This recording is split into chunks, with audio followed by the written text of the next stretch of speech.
Netcasts you love. From people you trust. This is Twit. Bandwidth for the Tech Guy is provided by CacheFly. CacheFly.com.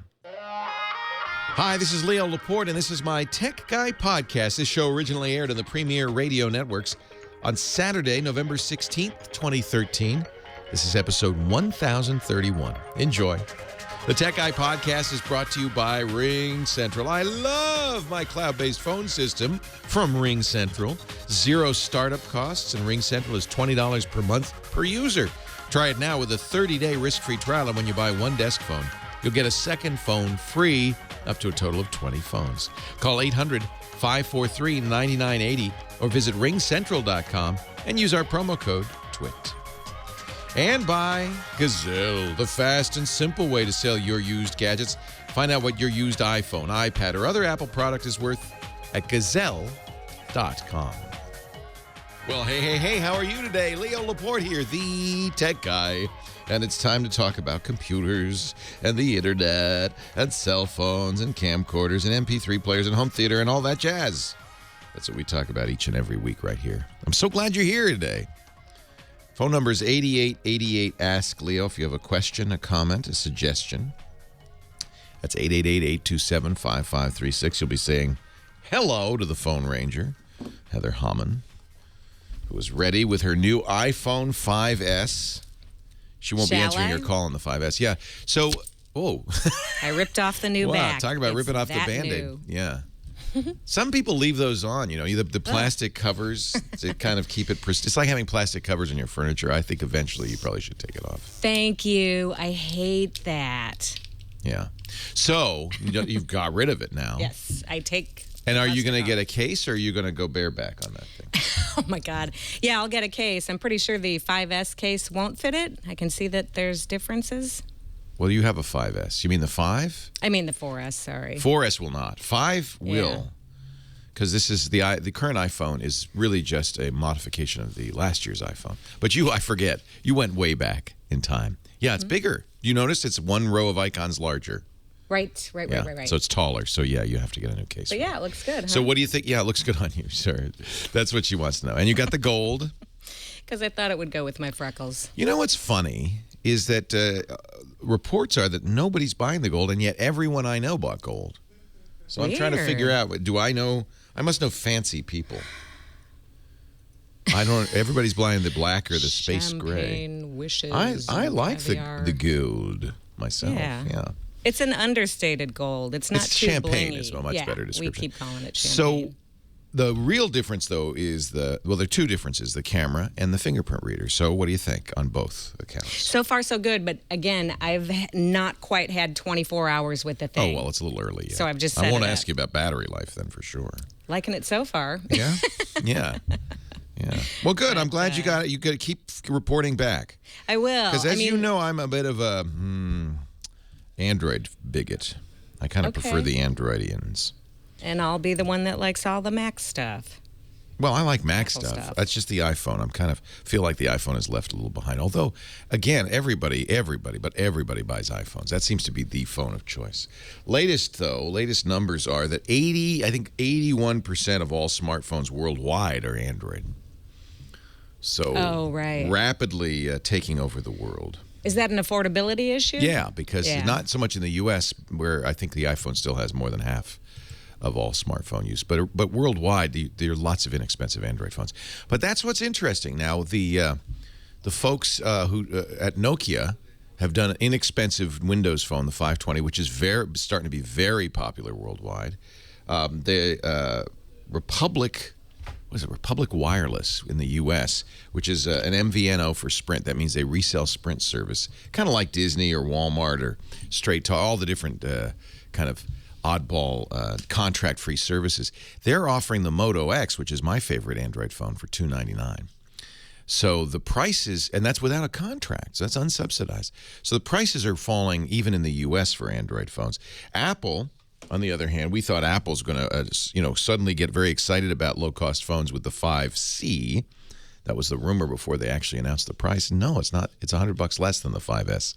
It is not what I would call an inexpensive phone. And this is pretty much the way Apple's always worked. They've never made, or never attempted to make, a really inexpensive. Well, I guess the iPods got pretty inexpensive, down to $99.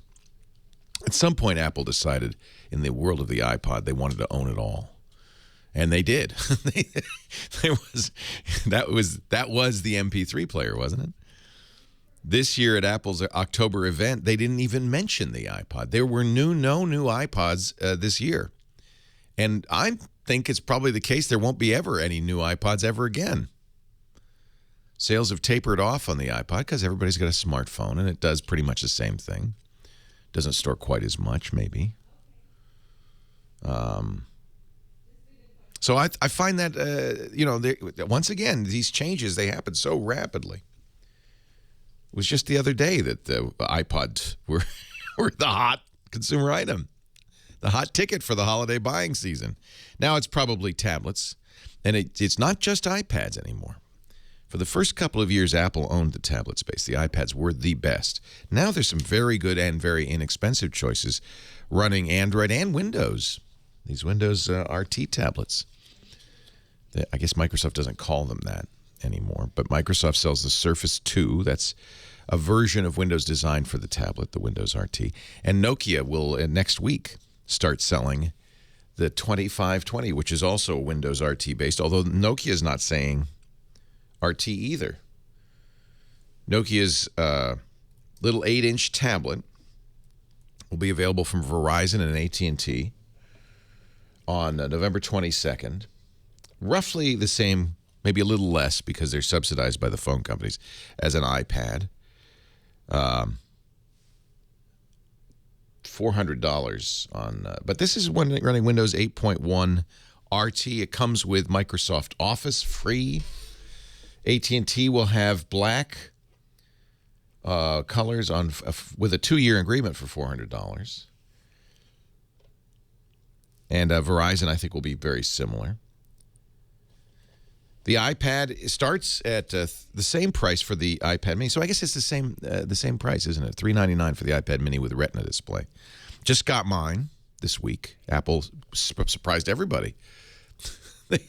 On Tuesday, they said, oh, by the way, you could get these now. They didn't even there was no press release or anything. Just at midnight, midnight Cupertino time. Cupertino, California is where Apple is. They shut the Apple online store. Everybody went, there's a legion of people who watch like hawks. And everybody on Twitter, the Apple store is down. What's going on? And at midnight, it came back up, and all of a sudden, lo and behold, you could buy an iPad Mini with retina display. Which means that a lot of people got up that morning and rushed to their browsers to get that new iPad Mini. I did, because I had a feeling it's going to be out. They're going to be out of stock fast. And in fact, availability has declined rapidly. Depending on the model you want. Not as bad as I thought it would be. You could still go to an Apple store today. There's a site, this is very strange. Apple keeps putting these sites out of business, these third-party sites that show iPad availability. Apple keeps sending them cease and desist letters. Weirdly enough, and this is probably a smart PR move, a site that promotes adopting sea turtles for the holiday. They're a sea turtle conservation site. Yes, I know, this seems odd. SeaTurtle.org it says public service, check availability of the iPad Mini in your local store, so you can see which one you're looking for. Enter your zip code and check availability, or they have a full availability grid in colors showing iPad Mini availability at all the Apple stores nationwide. Wow. So if you look at that, you can quickly grasp how availability is going. On this grid, they show it in green where the iPad Mini is available. And there's availability of certain models in some cases, some places, but not everywhere. And I have a feeling we're running low. But nevertheless, I thought by now you wouldn't be able to get one. It'd be a 3 or 4 week delay. but you can walk into an Apple store, certain Apple stores. If you're in, let's say, you're in Anchorage, Alaska, you could go to the Fifth Avenue Mall, and you could get a 16-gigabyte Wi-Fi in gray or a 32-gigabyte Wi-Fi in silver. That'd be it. So run to Anchorage, Alaska. 8888-ASK-LEO. That's the number. 888-827-5536. We'll talk more about the Mini and more. Stay here. Hey, let me talk about RingCentral. You know, we do everything in the cloud here. We love the cloud. And when it was time to buy a phone system for the brick house, I decided that I did not want to lease a big old, PBX in the basement with all the complexity and the cost that involves. But I did need to have a phone system, and I need to have voicemail. I wanted a directory tree. I wanted the ability of somebody to call the 800 number, and they'd say, okay, here's the extensions, or if you know your party's name, or you can enter it in, all of that stuff. And then I thought more about it. I thought, well, and we'd also like to keep using our cell phones to place calls from the business number, place texts, receive faxes in our inbox. I don't want voicemail. I don't want to have to go to my phone to get my voicemail. I want to be able to get it wherever I am. RingCentral does all of that and more. Because it's in the cloud, they're constantly adding new features. They call it call functioning. So the way that works is really nice. Instead of just saying, ring all my phones, when a phone call comes in, you can actually say, ring this phone first. Ring my desk phone, my office phone. If no answer there, then go to my cell phone. If no answer there, then go to my home phone. You could say, how many rings? You'll never miss an important business call again. RingCentral, all-inclusive pricing as low as $20 a month per user. We love that. When a new employee comes in, we give them the phone, they plug it in, and they're gone. They're good to go. They're done. No special configuration. Right now, if you want to try it for 30 days free, you can using our offer code. And by the way, when you buy a desk phone, you'll get a second phone free, up to 20 phones total.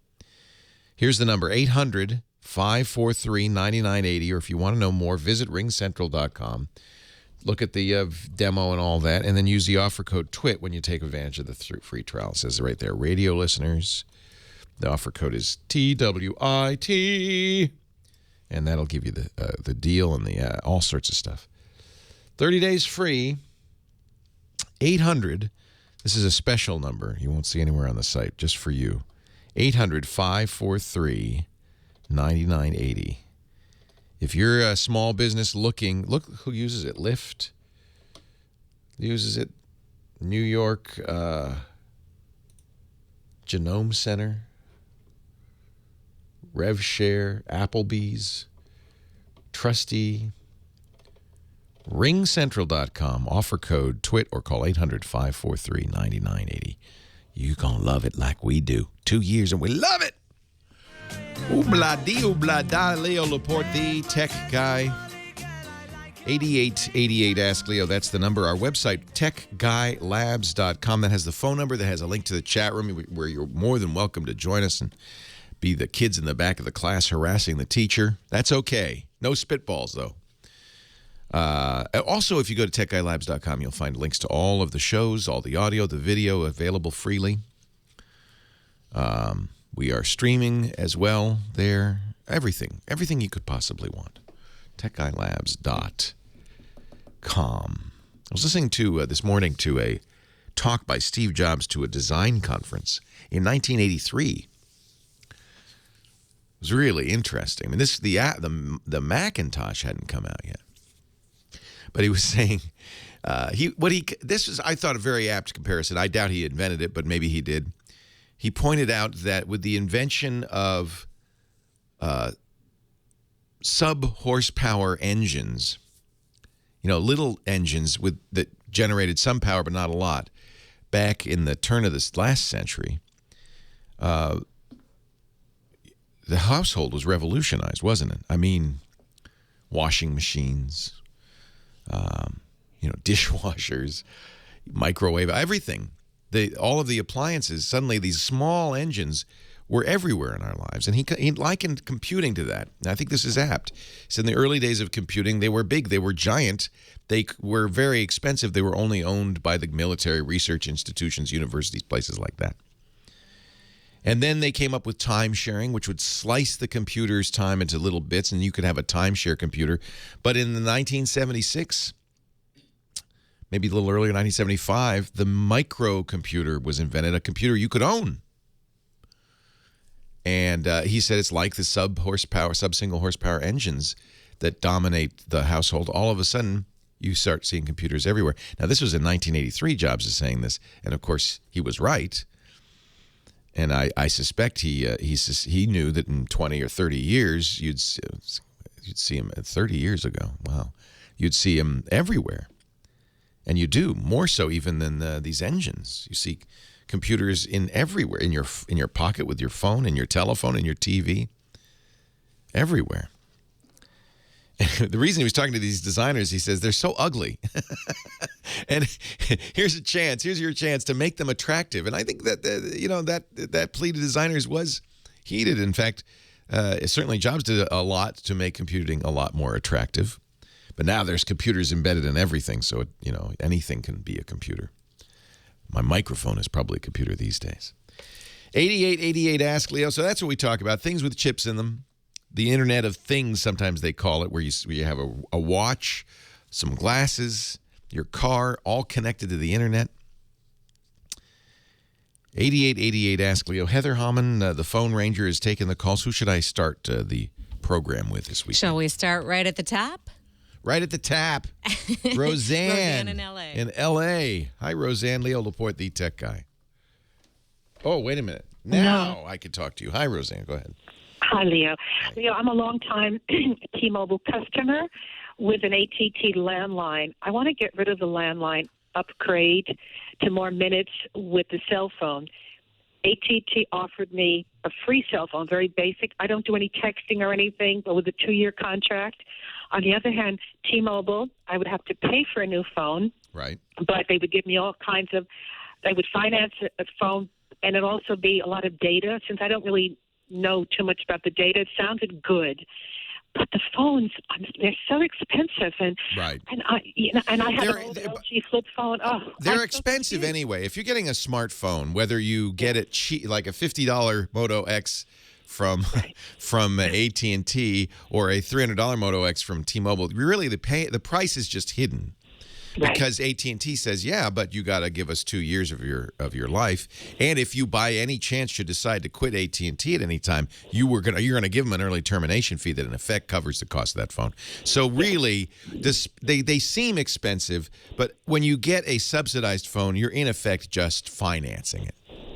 And that's why T-Mobile said, we want to be the uncarrier. We don't want to make people locked in for 2 years. We don't want early termination. But they understand that the $700 for a phone seems an awful lot of money. So they offer financing that, in effect, it's just the same thing. Maybe it's a little bit more upfront about the long-term cost. The idea is the same. What I always tell people now, and by the way, I don't have a home line either. Right.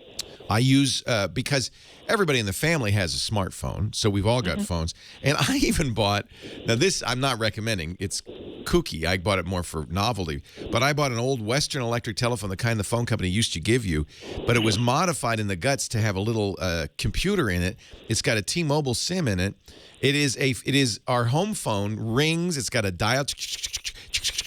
But it's the home phone, and it's the number we give out as the home number, but it's on T-Mobile. Now, the only negative on that, I mean, these things work when the power goes out. They don't work when the cellular network goes out, obviously. Right. And but they do work when the power goes out. The only negative is 911. With a landline, of course, 911 goes, you make a call and you go, help me, and then pass out. They still know where you are because the landline says that. The phone, the government has made these E911 regulations, and the cell phone does have somewhat of that capability, but because you're mobile with a cell phone, you could be anywhere. What I suggest you do, and you can do this, is register that cell phone, the home address of that cell phone. And the 911 call generally on these goes to a regional center, not to your local fire department or police department. It goes to a regional center. I don't have experience, unfortunately, knock on wood, haven't had to use it yet. And if anybody's listening that does have experience on how this E911 works compared to landline 911, I'd love to hear about it. My sense is, and I think early responders say it's not as good, So that's one thing to consider, but I don't think it's it's imperfect, but I don't think it's completely, I think it works. Now you have to decide on a phone. Do you want a phone with data? Do you want a smartphone? I guess it seemed I didn't. I don't text. I just use the phone to make phone calls, and I like a nice camera. So but see, as soon as you say camera, I know you're saying smartphone. I know because I am a hobbyist photographer. I have a Nikon camera already, but having a device that has a phone with you all the time is definitely very attractive. I agree, and I think you would find if you got a smartphone that you'd start using it more. You would start texting. You would use the internet. You'd be sitting in a movie theater going, "What was he? He was in something else." And then you can literally get that answer, in seconds on your phone. I know. So you'll be amazed, frankly, at how much you will end up using it. So I think plan for the future. Okay. First thing, though, to figure out is, and this is the most important, in your home, who has the best wireless signal? You're in Los Angeles. I would imagine you'd have a good choice that all 4 carriers would be okay. Right. And I've been with T-Mobile for a long time. Oh, all right. So you already have a T-Mobile. Oh, yes, I have a T-Mobile phone, and that's why, yes, and there's no contract. Right. Yeah, maybe you want to stay with T-Mobile. Yeah, well, maybe you want to stay with T-Mobile, and you're just going to have to bite the bullet on the cost of the phone. But as I pointed out, you're paying it anyway. Right. Hang on a second. I want to help you because this is, I think, not an unusual problem. Our home theater guy's coming up. We're going to talk to him in a moment, too. Scott Wilkinson. Leo Laporte, the tech guy. Let me take you to Gazelle.com. I know you want that new iPad mini with red. I wonder what I could get for my old iPad mini. Let's check Gazelle. What do you say? What? No, I'm just laughing because I did that last night. Gazelle. Yeah. Now, if you were smart, you did this before they announced the iPad. But let's just see. iPad mini, AT&T, 64 gigs. Well, you know what? Hey, I'll take it. Gets me most of the way towards the new iPad mini. Now, if it's in flawless condition, they'll give you a little bit more. But don't worry, because even if you say it's broken, they'll give you something for it. $50 for a broken iPad mini. Gazelle, they buy iPhones. Oh, are you going to do your 4S there? Yeah. What's your 4S? Tell me what your 4S is. It was like 130. Verizon? Oh, AT&T. I think I only got 16 gigs. 16 gigs. Way back All right, day. let's just see. $130. I think that's Kim's a good deal. Still on a 3, so I'll just give her mine. Give her yours. But this is what you do. This is a way of recycling where you don't have to give it to a friend. You get cash for a lot of different products. iPods, tablets, even a Microsoft Surface, a Google they'll take that? Nexus 7. Yeah. They'll buy anything. And here's the deal. They pay the postage on anything worth more than $1. You get 30 days to take advantage of it. You're locked in at that price for 30 days. They'll wipe the data if you forget to. They'll send you a check, a PayPal, or if you use Amazon, I suggest you get the Amazon gift card because they bump at 5%. Oh. Gazelle is amazing. They have paid out now over $100 million to over 700,000 customers. This really recycles your stuff. They sell almost everything they sell on their eBay page, so you know it's going to a good home. They recondition it and everything, and you're getting cash for it. It simplifies your life, and it means it doesn't end up in the landfill. Gazelle.com. Do it today. Scott Wilkinson shaking it up. He's our home theater guy. We'll get back to our caller and help Roseanne figure out what to do for a smartphone, her first smartphone. Her first smartphone. It's so exciting. But you never forget your first. But no, it's true. Let's talk home theater. And by the way, Scott calibrated my very, very, very expensive OLED TV, and I erased his calibrations. But it was nice because you were able to send me all the settings, right? I can do it all in the menu, right? Yeah, oh yeah. And I fixed it all, and it does look much better. Yeah. And the one thing that I was asking about is motion blur. Because I don't like the interpolation that some LCD TVs do. LCD TVs tend to smear with a lot of action, like football or Arnold Schwarzenegger films. So what you can do is you can say, okay, pretend instead of 30 frames or 24 frames or 60 frames a second, it's 120 frames a second or 240 frames a second. They're not getting that much data, so they have to, what we call interpolate, fake the in-between frames. Right. They synthesize or create these new frames in between the actual frames that are coming in. And it gives it works, but it gives it kind of a plasticky look. Yeah. But many people call this the soap opera effect because it makes movies in particular look like they were shot on video, like they were shot like a soap opera is. And I come into people's houses all the time. I sneak in and in the middle of the night, and I turn that off. Every time I see it on somebody's TV, it burns my eyes, and I go, no! But fortunately, I've learned now, because every company hides it under a different name, but I've learned you can go in, and in most cases, you can turn that off. And I think you get a better result, frankly. Generally speaking, that's true. I was surprised the OLED had it because I thought the OLED response time was so fast that it didn't have the same issues. No, it does, because OLED, like LCD, is what's called a sample and hold display technology, which basically means that the image of each frame stays on the screen for the entire duration of the frame. The image of the frame stays on this. Okay. So what does it do on a regular TV, like a plasma or a CRT? Well, a plasma is different. It actually flashes the same frame on the screen up to like 10 times, which is why when you look at plasmas, you see they tout, oh, our plasma is 600 hertz. They're trying to say that they've got a higher number than LCDs, which have 120 hertz or 240 hertz, but it's comparing apples to oranges. It's not the same thing. Right. Plasmas are not synthesizing new frames. Instead, the way plasma works is it flashes the same frame on the screen 10 times. So at 60 frames per second, that's 600 hertz. Wow, that's interesting. And so they go, I didn't look. know that. Yeah, exactly. But it's not the same. They're trying to compete with LCDs. And frankly, between you and me, plasmas, now that Panasonic's out of the game, I think Samsung and LG will soon follow. It'll be interesting to see at CES if there are any new plasmas at all. Wow. So, but the reason I mention OLED, no, right now it's prohibitively expensive, but I think that is LCD is clearly dominant. Nobody buys CRT anymore. Plasmas seem to be going by the wayside, but I think OLED has promise for the future, and more in the years to come, we'll see more and more OLED TVs. So I think it's of interest to see, where it exceeds LED and where it doesn't. Right, and it certainly exceeds LED and LCD in terms of black level. You get these beautiful, deep, inky blacks. Color rendition can be wonderful. Off-axis performance, you go off to the side, it doesn't fade and become a problem like LCD TVs.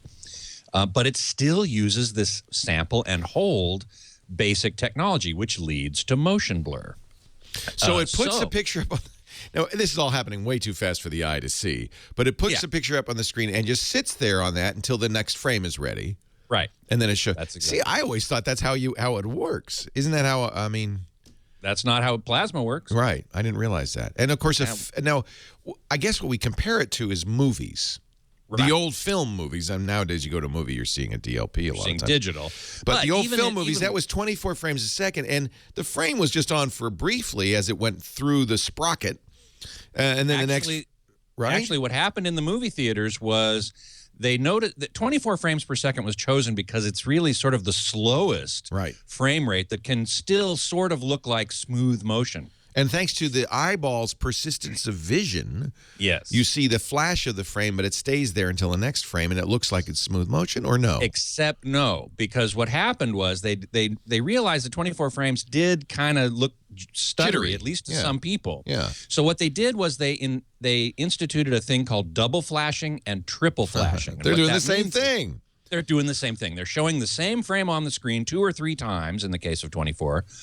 And by the way, when you go to a digital movie, you're still seeing 24 frames per second. All movies are shot at that frame rate, except The Hobbit, which Peter Jackson shot at 48. And some people complained it looked like video. Right. So there's still a lot to be worked out in terms of higher frame rates. I believe in higher frame rates. I think we need them because it will create much smoother, much sharper motion. But movies now do the same thing. They do double and triple flashing, just like LCDs do double flashing. And in the case of LCDs and OLEDs, They can, in fact, synthesize or interpolate new frames in between those existing frames that come in, which make the motion sharper, as you say, but it also makes it look kind of plasticky. I don't like it. I turn it off, but maybe I'm making a mistake. Am I making a mistake? Well, no, you're not making a mistake. A lot of people turn it off. Now, you noticed, you were very, very observant. You noticed that when I sent you the settings for your TV, that I had, in fact, kept motion, what's called Auto Motion Plus, frame interpolation, what Samsung calls it. Robert Heron and I had kept it on, and you went, what's the deal? Yeah, I thought I didn't need that on an OLED. And in fact, I had turned it off. Yeah. Well, we turned it on, sort of. Actually, so there's Samsung, two settings. There's blur and there's jitter. Judder. Judder, judder. Okay. Yes, there's two settings. Yeah. One of them affects film, that is 24 frames per second, and one of them affects video, which is 30 or 60 frames per second. But wait a minute, it's a TV. It's all video. How does it even know what's film? Well, because when film comes in at 24 frames per second, many TVs these days can display it at 24 or 48 frames. But who's doing that? The cable isn't doing that, right? It's all 30 frames. Well, the cable is sending everything at typically interlaced. So it's sending 60 interlaced fields per second. And you have to do a weird mathematical thing to get 24 frames per second into a video signal. And so the TV recognizes that and starts doing its interpolation thing, and it looks like plastic. So wait a minute. I still don't understand. Is my cable company sending information that says this should be displayed at 24 frames? No, the TV is recognizing what's called the cadence. The TV knows. Yes, the TV knows. And is this true on Blu-ray? Is the same thing? No, Blu-ray movies are stored at 24 progressive frames per second. So there's none of this mathematical hocus pocus to get 24 frames per second into a video signal. So when I play a Blu-ray movie into my OLED TV, it actually says, 24 frames a second. Yep. And if it does say that, or if it gets this weird mathematical hocus pocus from the cable company that sort of tells the TV, well, this is coming in at a video frame rate, but it's really a movie shot at 24 frames per second, it will apply the de-judder part of the Samsung frame interpolation. And if it gets true video, it will apply the de-blur. So what Robert and I did was we set... So judder is for 24 frame content. Right. Blur is for 30 frame content. Yep. All right. Exactly. Now we've run out of 0. time, so I'm never going to know the right answer. Hang on, okay? Leo Laporte, the tech guy. Leo Laporte, the tech guy, 8888. Ask Leo. Thank you, Roseanne, for putting up with a little video interpolation there. But we're back to your fundamental question, which I think is fascinating. Never had a smartphone, always had a feature phone. You would like to jump into the 21st century by not only getting a new phone, but making it your only phone, your home phone. Yes. And you're on T-Mobile, so I would here's one option for you. And I understand you're seeing some sticker shock on these new phones. Yes. But understand also that that's what they carefully hide from you when they subsidize a phone, but you're still paying that price. Right. So what T-Mobile's doing, I think, is interesting. Now, what you could do, does $400 too much for a phone for you? I know $700 is. 7 is. I guess 4 is a little more doable. Obviously, I'm kind of getting used to it because... You hear it over and over again. I know. I'm seeing it because I'm on their website, and you read customer reviews, and you think, even at $400, people don't like it. Therefore, it gets really, really difficult. Here's one I'm going to recommend that I do like a lot. Right. And I'm going to recommend you get it directly from Google because for some reason T-Mobile's charging more for it. And this is the next... You might have seen the reviews of the Nexus 5. This just came out last week. It's a pure Android phone. That means there is no carrier stuff on it and there's no manufacturer stuff on it. It is just pure Android, which I think is a very good choice for you. I see. The Nexus 5 is a beautiful phone. It's big. It's 5 inches. It's on their website. It is, but I don't want you to get it from T-Mobile because it's too expensive. They overcharge for it. Okay. You can go to the Google site. Now, they have limited availability right now. The only one you could get right now is the $400 32 gigabyte white. But if you want to save money, for $350, you can get the 16 gig. You just have to wait a few weeks. Right. And you can get in black or white. Get it. Go to play.google.com, click devices. If you buy it directly from Google, you can still use it with T-Mobile. You just bring it down to the T-Mobile store and you say, activate this, baby. Right. And you can choose your plan, and they have plans as low as 30. If you don't do a lot of now, see for the geeks, we like the $30 a month plan that has very few minutes but a lot of data. You're going to want to go the other way. I'm going the other way because I can upgrade it to like $10 more for $50, and I get unlimited minutes. I don't have to be worrying about, oh my God, I'm going to go over. You see? Having unlimited minutes is fabulous. Yeah, It really is a change from, you and I are old enough to remember when long distance calling was so expensive that you would call, when you called somebody long distance, you'd say right up front, I'm calling long distance. So let's make this short. Now we don't care. Somebody gives you a Florida area code. You don't go, oh, that's long. You just say, yeah, fine. Right. Exactly. So that's a big change. And I think if you include that now free long distance in the overall cost of the phone, it's not quite as painful as it was. Exactly. So I would look at, this is one relatively affordable way. When you at $350 for the Nexus 5, you are not only, it's a no compromise phone. By the way, an excellent camera. Oh, good. Okay. Love the camera. You'll kind of be entering the Google services world, but that's okay. I'm not keen on Google and all their privacy issues. People make a big deal about that, but you know that your internet service provider knows more about you than Google does. I think so. You're right. And they give more information more freely to the feds and the marketers than Google does. Google at least has a privacy policy. They're very clear about what they do. They give you control about what they know. And in return for giving up some of this privacy, you get really good services. The calendar services, the address book, Google Voice, which is a free phone service that's really good. And these Google phones, I mean, for instance, you'll make a Google account. You'll have to have a Gmail account really to use this phone. And then, no, it's okay. It's okay. It's okay. I know. I don't think that they're malicious. I really don't. Okay. I understand Facebook people are a little more nervous about. I understand, and you should be really more nervous about your internet service provider than anybody because they see everything. Right. But Google is very clear about what your trade-offs are. And they need to be because people have this reaction. So they tell you, here's what we collect, here's what we know. If you go to google.com/dashboard, you'll see everything, and you can control it quite a bit. And now, one of the things you'll get is Google Plus, which is their social network. All of the pictures you take are you don't have to be, automatically uploaded privately. So they're backed up immediately to Google Plus. You can share them with people from there. They have some very nice photo editing features I think you'll really like.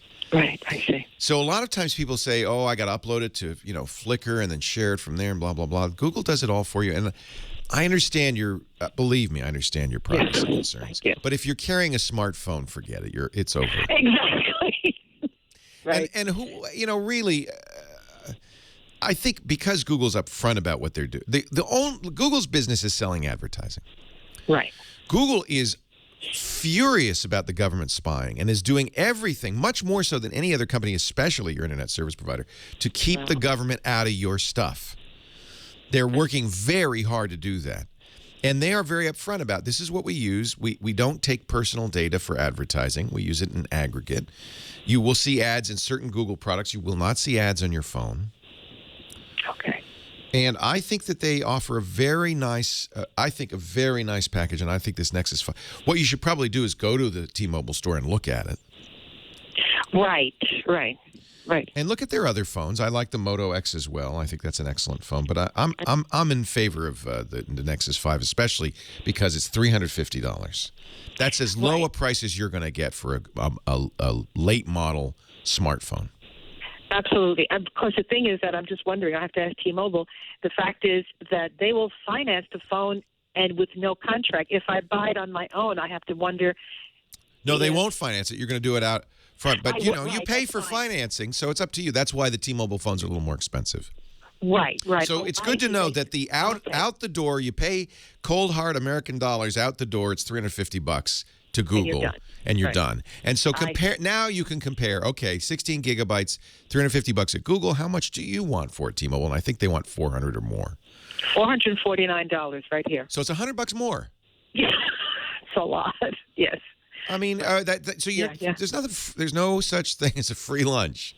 No, you're right. You're Especially when it comes to the phone companies, because they get you coming and going, because they're going to get a monthly fee out of you too. So I say, buy it from Google, bring it to T-Mobile. I did this. They're not going to go, oh, you didn't buy it from us. No, they're happy. They're thrilled to have you. They'll give you a new SIM. They'll put it in there. They'll activate it. You got the same number that you had before. Yes. You'll be carrying it home. Ask them about E911. Make sure you register your home address. Okay. And then, because I asked on the air, a number of people have said in the chat room they've had very good experiences. The 911 services through a cell phone. They responded. One guy said they responded within 5 minutes. Okay. I think that it's what I use for a home phone. Mm-hmm. And I'm pretty happy with it. And if T-Mobile's been working for you, then it's a good carrier for where you are. Yes, it has been. Yes, it has been. And I know they want to keep me. And the idea of not having a 2-year contract is very attractive. Love that. Yes. Love that. And if do you travel internationally? Not really, not a lot. No. That's a big expense for me because I do every year go overseas, and T-Mobile's free international roaming.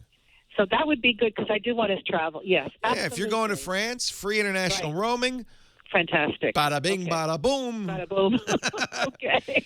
Roseanne, let me know how it works out for you, will you? Thank you, Leo. It's such a pleasure to talk to you. I appreciate your wisdom. Oh, thank you. And I don't think there's any. People fear Google. They fear what Google's doing with your information. What they're doing is not nefarious. It's very straightforward. They're selling advertising, and so you'll get some ads that are targeted at your interests, and mostly in Gmail. I don't think that's so bad, frankly. They're not. They're very angry about what the government's doing, and they've started encrypting all the data that's transmitted in between Google servers. The government was tapping into that. When Google found out about that 2 weeks ago, 2 Google engineers and Eric Schmidt, the chairman of the board, both uttered expletives I can't say on the radio and said, we're fixing that. They have a transparency report in which they say everything they're allowed to say. The U.S. government prevents them from actually telling people what the government's asking for. But they will go to the transparency report for Google. You'll see what governments are asking for what information, how much Google complies, how much it doesn't. It does what it has to do legally, but it fights it as much as it can. I think Google is one of the good guys in this.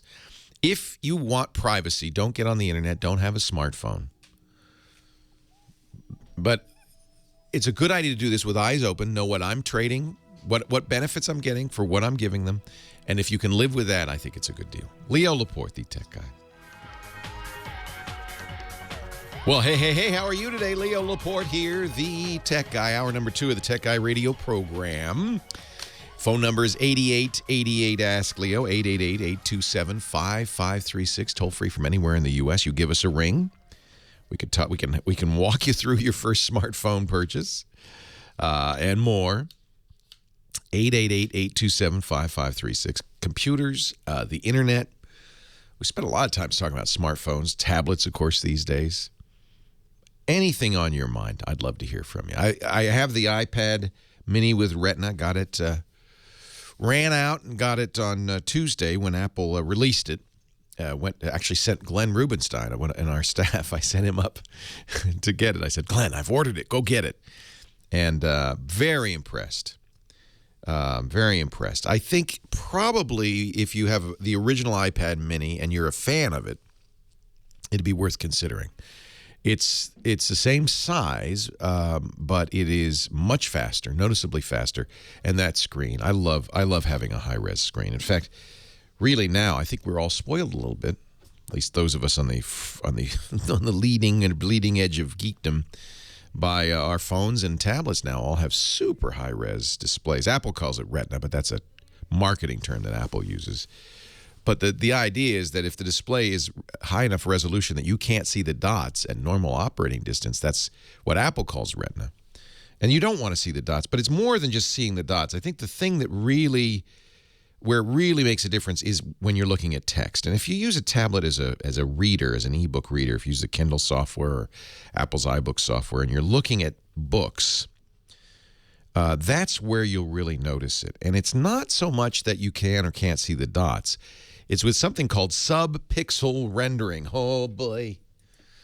The idea is if I have enough dots, more dots than I need to render the text. You know, the most primitive way to do it, and the way computers did it for years, was just on or off, right? There's a black dot or a white dot, and you drew text by a bunch of black dots, and if the dots are small, the text looks fairly crisp. But sub-pixel rendering means going a little farther and using those dots, those extra dots, the dots that are, don't really need those dots for the drawing of the letter, to do a smoothing of the text using grays and light grays as well as blacks. And what you get is a much crisper, much more readable image, an image that is akin to that on the printed page. That's what we're going for, right?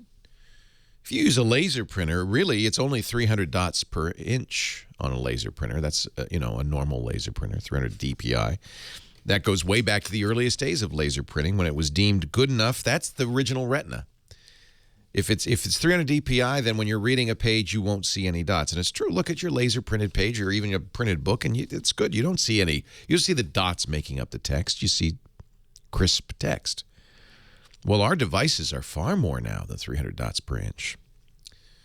The Mini with Retina display, I think, is 426 dots per inch, something like that. Much more, 50% more, almost. That means that not only can be as crisp as the text on the written page, on the laser printed page, but even better. Microsoft calls theirs clear type. That's right, J-Spin in the chat room. And it's the same idea, sub-pixel rendering. And I think really that if that's the one big difference in the last year's iPad mini and this year's iPad mini. Yes, it's faster, etc.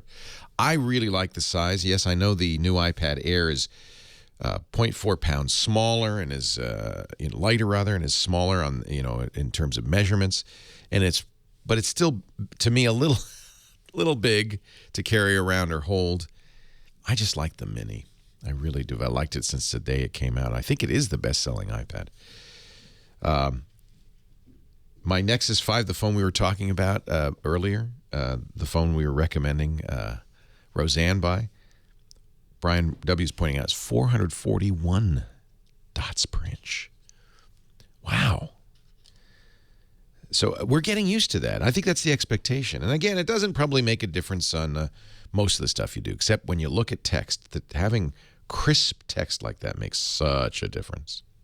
Such a difference. And as Tim Elliott's pointing out in the chat room, for years, computer displays, the standard was 72 dots per inch. Oh, you can see the pixels on that.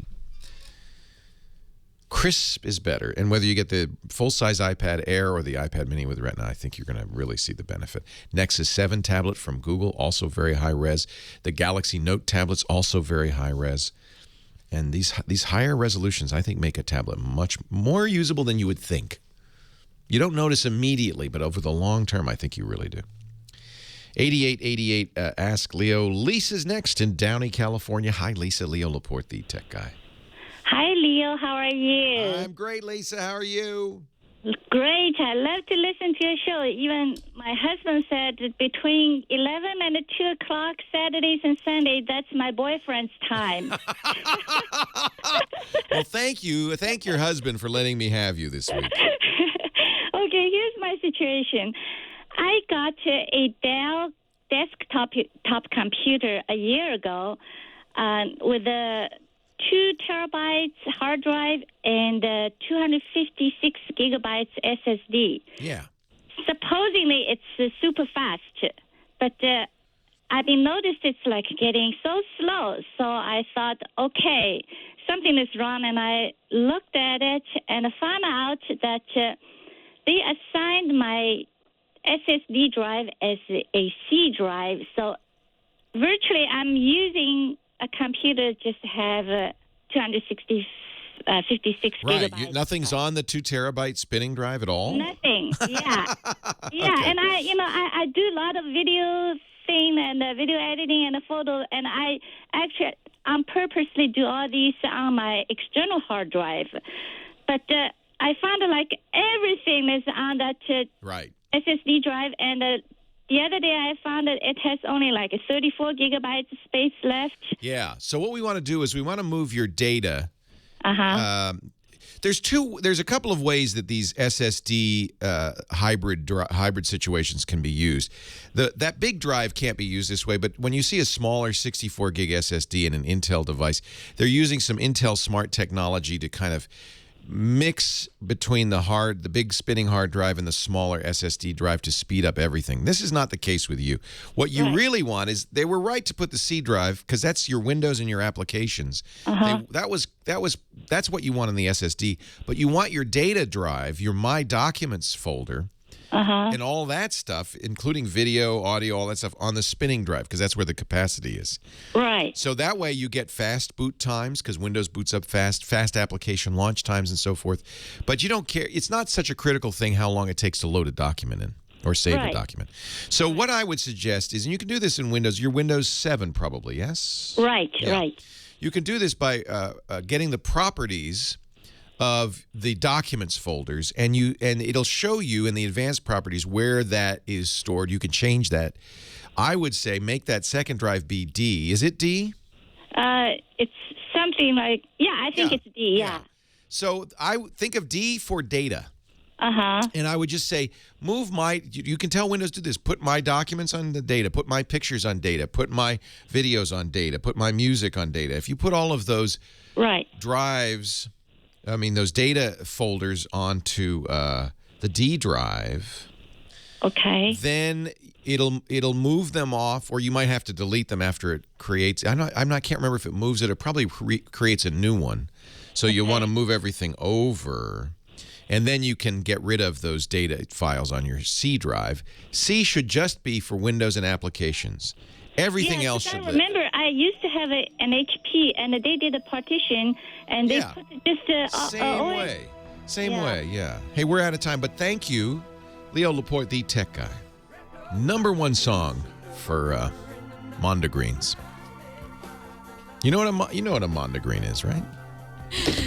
I forget how to describe it, but my mom always thought that song, Billy, Don't Be a Hero, was Felix, Don't Be a Hero. And I'm like, who would write a song about a fella named Felix?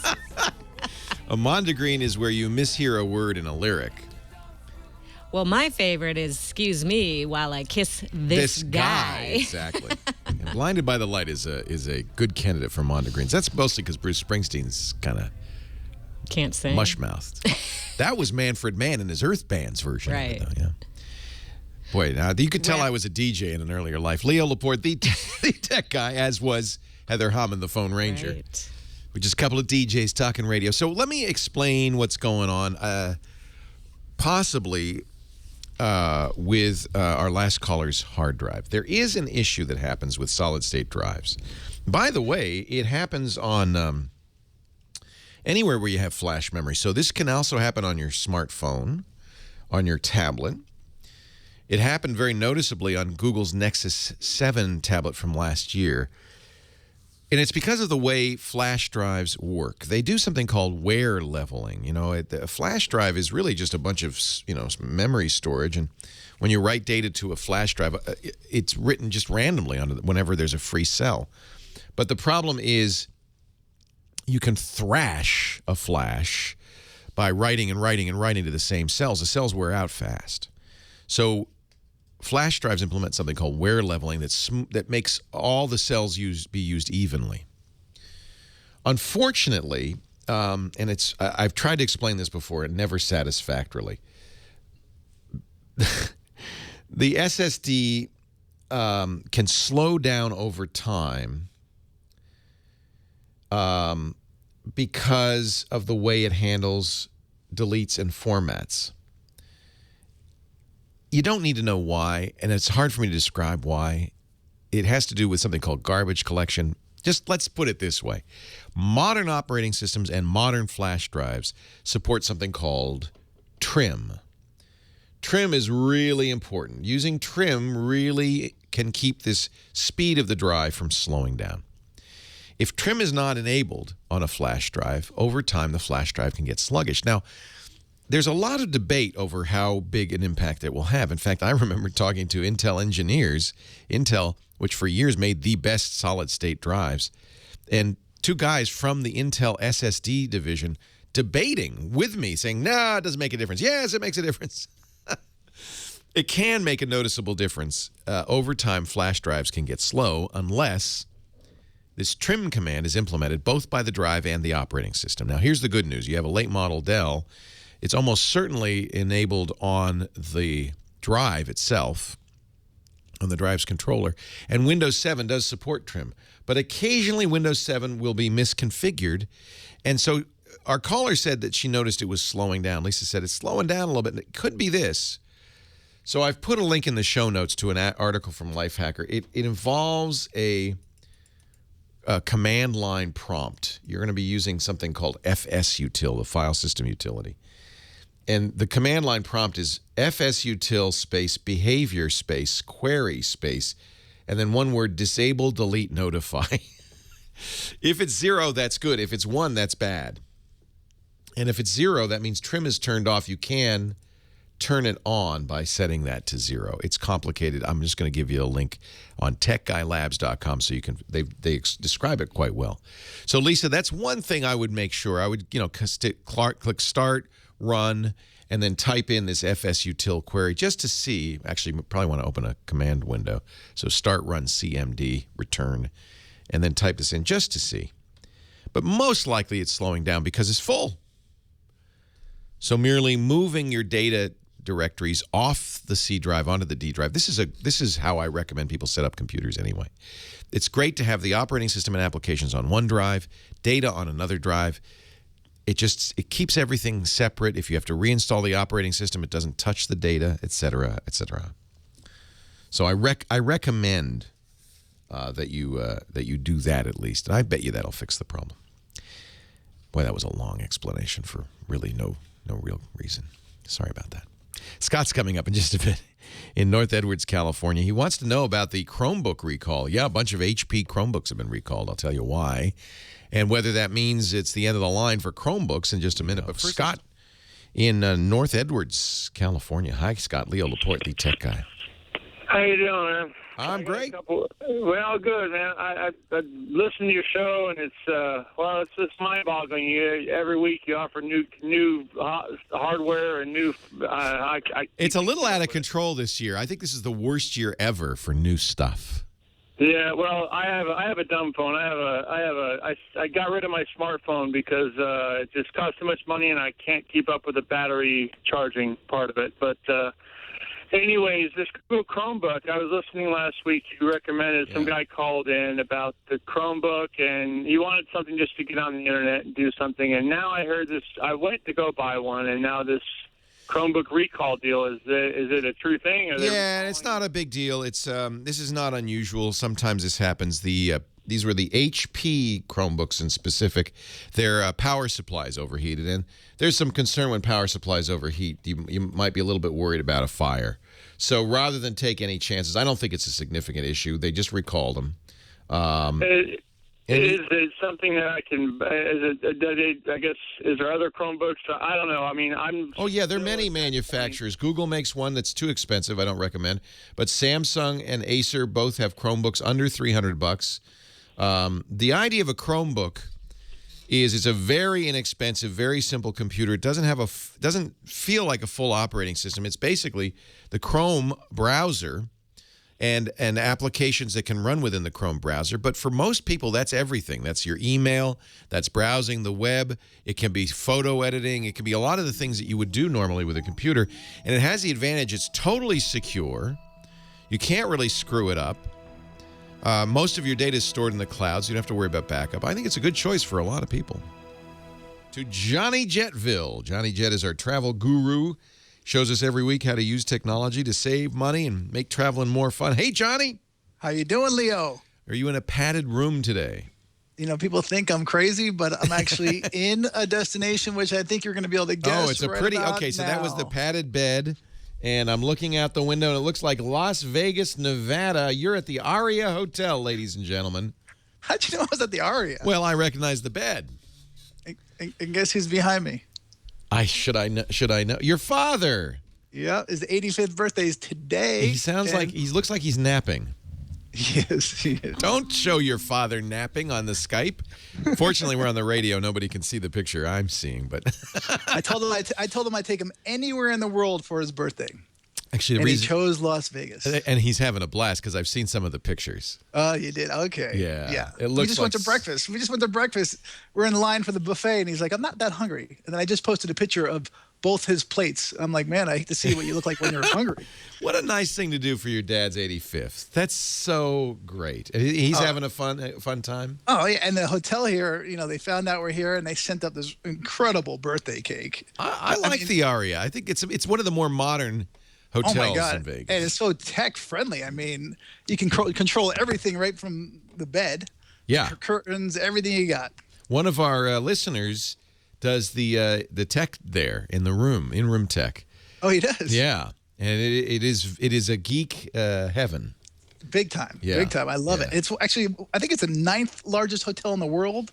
Actually, I wrote it down. 9th or 11th largest hotel in the world. Wow. It's the 11th largest hotel in the world with 4,400 rooms. I think the 4,004 rooms. MGM Grand had 5,000. I remember when they MGM built Grand, I think, is the largest hotel in the world. Yeah, that's too big.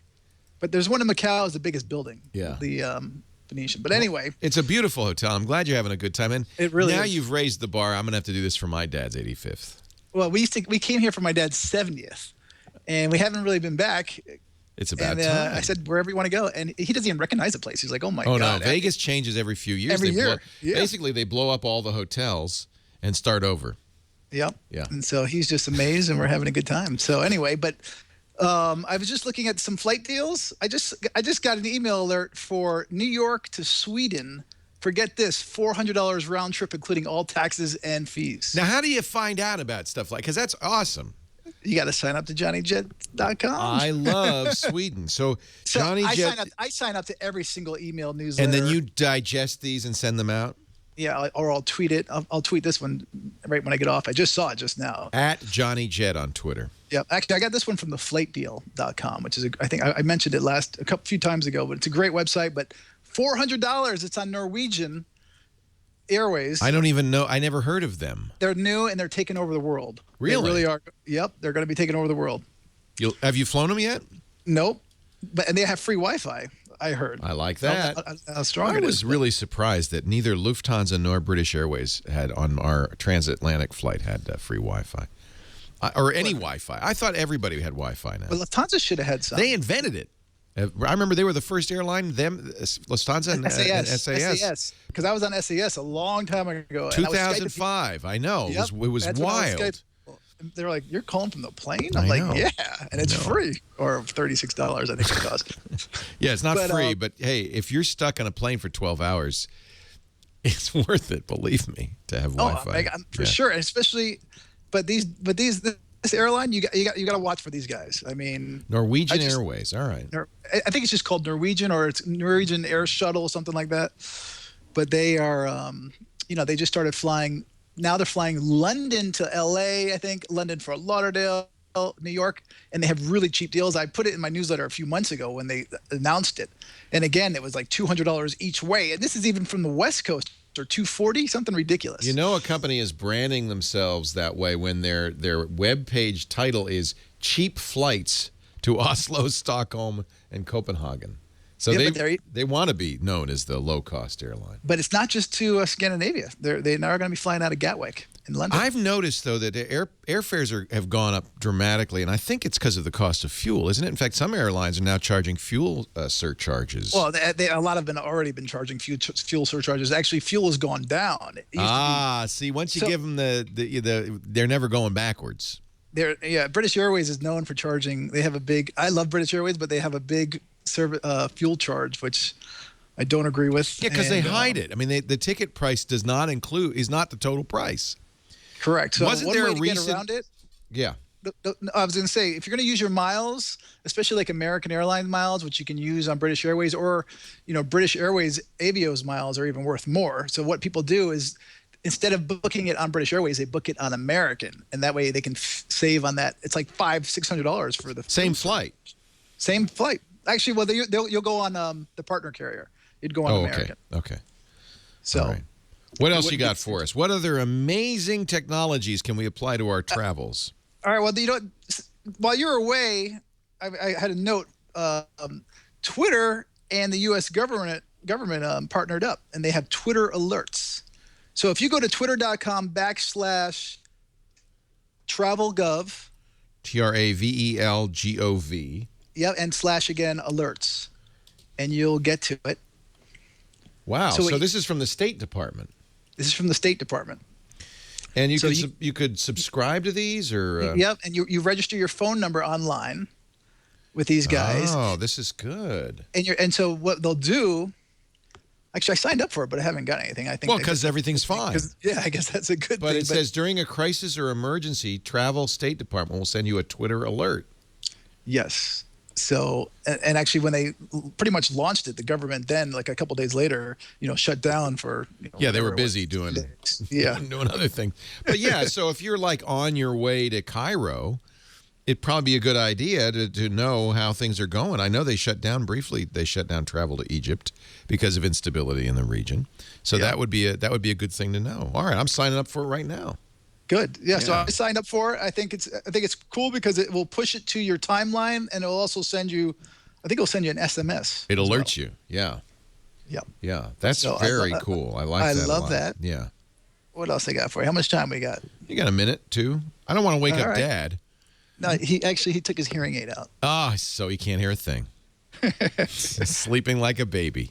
The guy is the nicest guy. I mean, we're walking down the hallway, and he says hello to everyone walking by. It's so neat. You're that you and your dad get along like that, and that you take. His father, very, very well-known prosecutor, right, for a long time. Trial attorney. He was the other side. He was defender. Okay. Yeah. Yeah, but they and he's back in work now because he has a cochlear implant. He could not work. Cool. And that's the best technology available right now. The cochlear implants are amazing. They basically attach a computer to the nerve endings in your ear, and the computer receives the sound, generates the appropriate signals to the nerve endings, and people who've been deaf all their lives can hear all of a sudden. It's a truly remarkable technology. It's changed his life. I mean, the other day we're sitting there by the beach, and he's like, I can hear the birds and the waves and stuff that we take for granted. I get emotional thinking about it because it's changed his life. If you do a search on YouTube for cochlear implant, you'll find some pretty amazing videos of people hearing for the first time, or the first time in a long time. I saw one. Yeah, and they're just wow. Yeah, they're tearjerkers. It really is. It's an amazing technology. Well, Johnny Jet, always a pleasure. JohnnyJet.com is the website. He's got a lot of great articles in there, including, and I know you heard about this a couple of weeks ago, but that amazing story about flying on Delta with the fallen soldier. And I got a lot of emails from your fans saying thank you about that. So thank you for letting me talk about it, because really great. Yeah, it was big. But I have one quick plug. I have a contest going for 3 more days for the Longbow Key in Florida. All right. So check it out. It's on my homepage. JohnnyJet.com. Leo Laporte, the tech guy. Leo Laporte, the tech guy. I don't know how I missed the whole Batkid phenomenon. Stuff happens on the internet so fast nowadays that, if you don't keep up. So Batkid happened this week, right? Yeah, yesterday. So he's a little boy. It's a Make-A-Wish. He's 5 years old, been suffering from leukemia since he was 1. What was his wish, Heather? Was it to be Batman for a day, and I guess save the city. So he saved San Francisco. Well, we called it Gotham for the day. And even our friend Kim said in her traffic reports that morning, like, if you're coming into Gotham City, the Bay Bridge is backed up to... I mean, there were 12,000 people on the streets of San Francisco. The tech angle, of course, is they use Twitter to coordinate all of this, and his @Batkid is his Twitter handle. Hooded hero Nabs Riddler rescues damsel in distress. That was at the cable car turnaround, right? Yeah. They tied her to the tracks. No, really? Kinda, yeah. Wow. And as you're showing, the San Francisco Chronicle had a special edition, Gotham City, Batkid Saves the Day. Wow. It was great. They actually printed a special edition? I believe so. I wasn't near any newsstands Wow. yesterday to really see, but I guess you could pick it up. Wow. At Batkid on Twitter if you want to see all the excitement. Wow.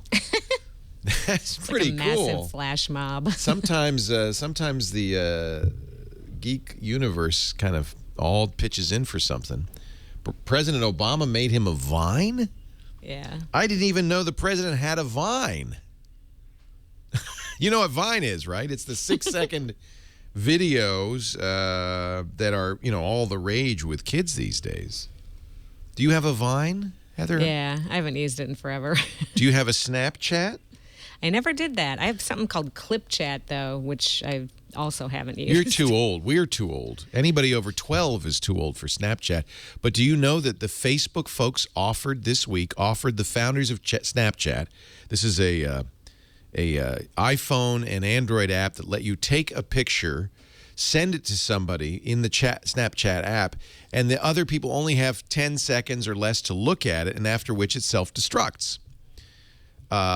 So the idea is, I think kids really have taken this because they realize that stuff they post on Facebook lasts forever. Employers, colleges, others look at this and they want more privacy, so they use Snapchat to exchange. And by the way, my kids use it, and while us adults might think it's for used for more nefarious purposes like sexting, it's fact they just send pictures, silly pictures, and they don't last. It's just like, instead of a text, here's a picture. The founders of Facebook offered the 23-year-old founders of Snapchat, these kids are young, $3 billion this week to buy the company. $3 billion with a B dollars. That's 3 times what they paid for Instagram. And the founders of Snapchat said, no, it's not enough. I'd take it. Can you say billion like Dr. Evil? $1 billion.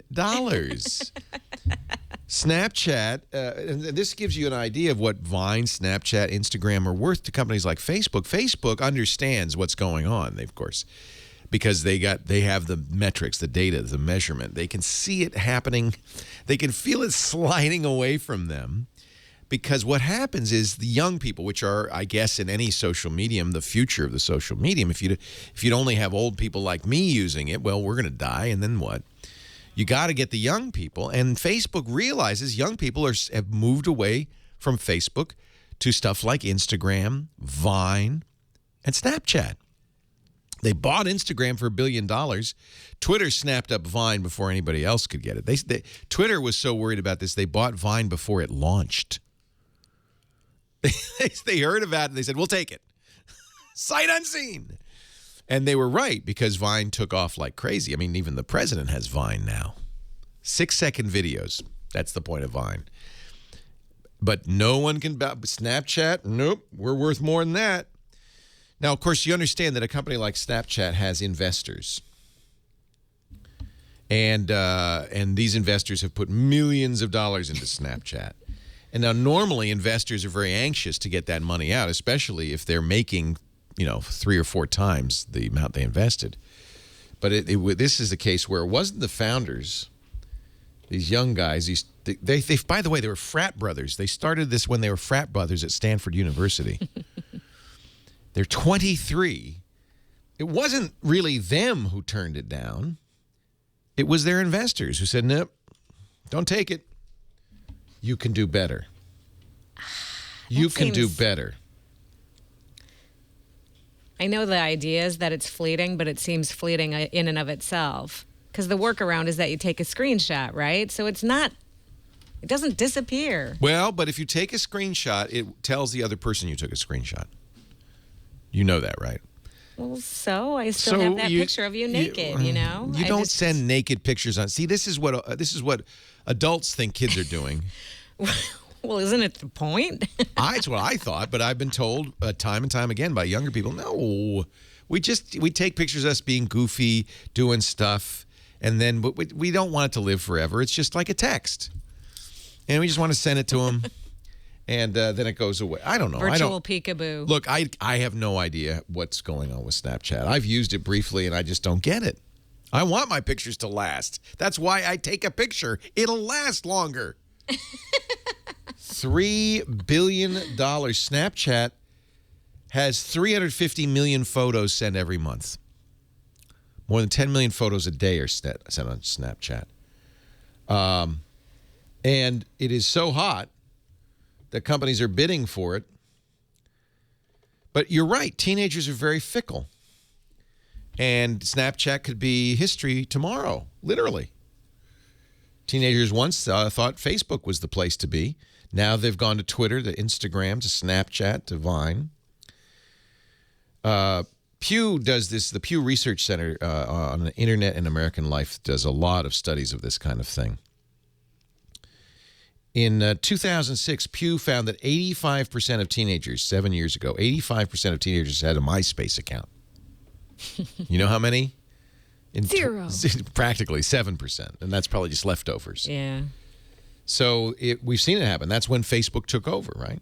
But it could happen again. And I think Facebook looks at companies like Snapchat and says, we better buy them. We better buy them until... But who knows? Next year it could be something else. It should be. Probably will be. Or we buy them or we're gone. We're history. Goodbye. Isn't that funny? It's really interesting. I find it. And to turn down $3 billion. I mean, they wouldn't get all $3 billion. Maybe they'd only get $1 billion. $500 million each. They founded it 3 years ago in their dorm room. And they're now half billionaires. You would never need money again. You could do anything you wanted. You never need anything. What are you holding out for? Really? I'm sure that's what Mark. Age. I'm sure that's what Mark Zuckerberg said. What are you? I gave what $3 billion? Can you imagine offering $3 billion for something and getting turned down? For those of you in Great Britain, that's $3,000 million. The Gem Doctor says in the chat room, you think it's that it was Facebook offering the money? That wasn't so much the $3 billion, it was that they didn't want to be owned by Facebook? Maybe, I don't know. I just feel like if the devil himself came and offered me $3 billion, I'd have to consider it. Maybe I'd say no. 8888, ask Leo. Leo Laporte, the tech guy.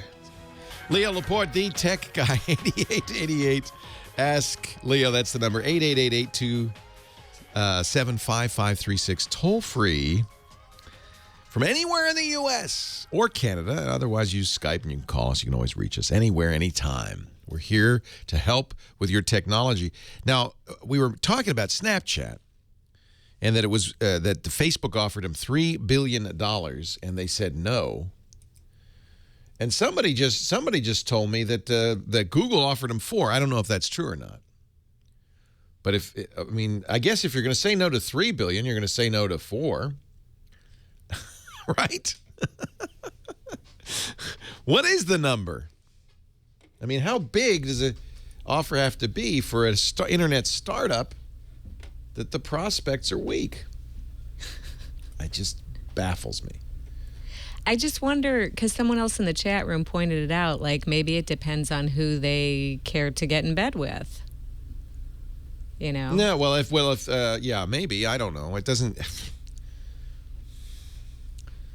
I don't know. I would hate to be Evan Spiegel and 4 years from now, he's eating in a Denny's and saying, you know, I could have had $500 million, but I turned it down. And now I'm working at the photo store down the street, and I'd hate to be that. The guy. Hate to be in that situation. According to The Verge, this is just a rumor. I find it hard to believe that Google did offer them $4 billion. Tried to outbid them. Now, if you've got a bidding war going, now maybe there's more to this story. Maybe they're thinking somebody's going to come along and offer them $5 billion. Do I hear 6? Do I hear 6? 6, 6, 6, 6. Do I hear 6? We're going for $6 billion. Sold to who? Who can afford more than $4 billion for an app? I know. It's like, here, you want to buy this jar of air? Oh, man. It's an app. Which is, by the way, why so many kids are studying iOS development in college and desperately trying to get in the marketplace. And the new thing to do, if you've got those skills, most don't, but if you've got those skills, you don't go take a job at Google or Apple or Facebook. You start a company. These guys are frat brothers. They started a company. I don't know. Maybe it's because I'm older and wiser, but I'd hate to be the guy 3 years from now says, you know, I should have taken the $4 billion.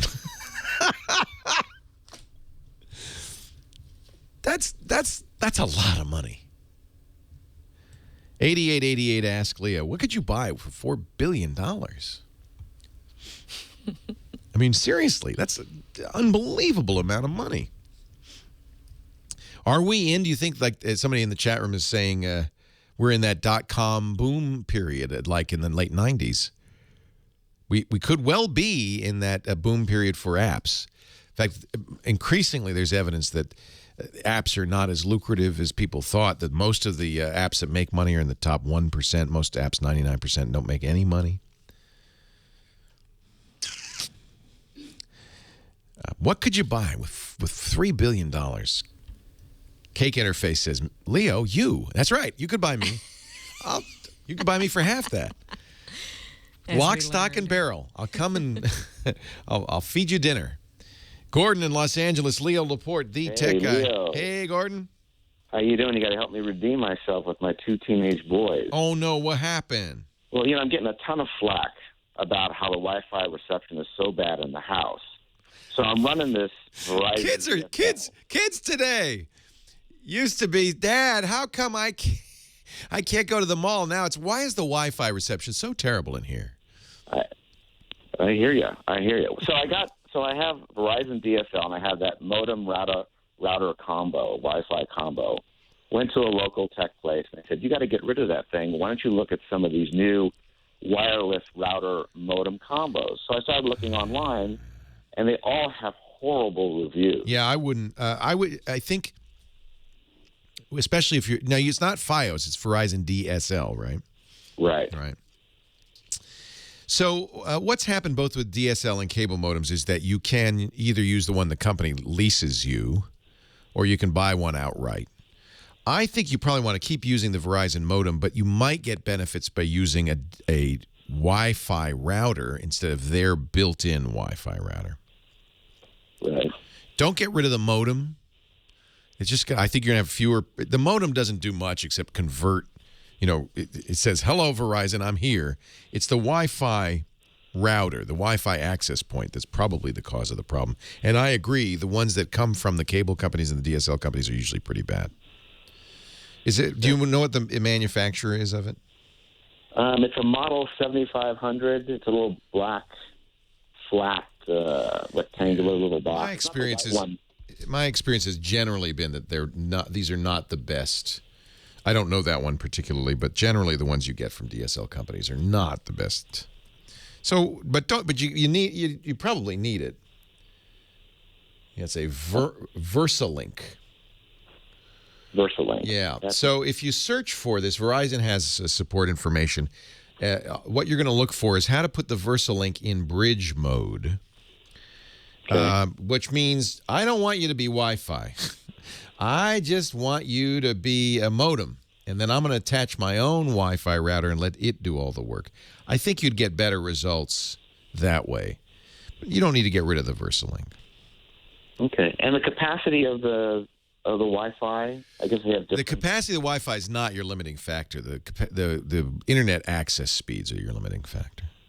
Right. The Wi-Fi is more than fast enough for what you're getting from Verizon. DSL is the limit. What speed are they selling you? I think I did one of those speed monitor tests, and it's 4.6. I guess that's the download, and the other one's 0.65 on the upload. Yeah, that's about right. So you're getting kind of the basic 5 megabit. They're probably selling you 5.1, but what you're getting is probably more accurate. Right. So you're never going to get faster than that. That's what you're getting from Verizon. Mm-hmm. And, of course, Wi-Fi can go much faster than that, 10 times faster than that. Right. But what you will get is you'll get a better Wi-Fi signal. I think probably what your kids are complaining about, it has as much to do with the fact that they're not getting a full signal as they go across the house. How far, what's the longest distance from the Wi-Fi access point to where it might be used? We got to go through a few rooms. Yeah. Good, 1,200 feet. Oh, I see. Yeah. See, so Wi-Fi is supposedly 150 feet. Okay. And the more walls you go through, the worse it gets, and especially if there's any metal in those walls. Older houses are worse. Newer houses where it's drywall, no problem. But if you get to lath and plaster, or if you have concrete with rebar or a metal mesh in there, that'll kill the signal. So, in fact, it's weird. Metal window screens will kill the signal. So it's metal that's the problem for Wi-Fi. It's RF. But drywall's not a problem. So it just depends. I think if you got a better wireless router on that DSL modem, you'd probably have better results. Okay. And they're not very expensive. We're talking $50-$60.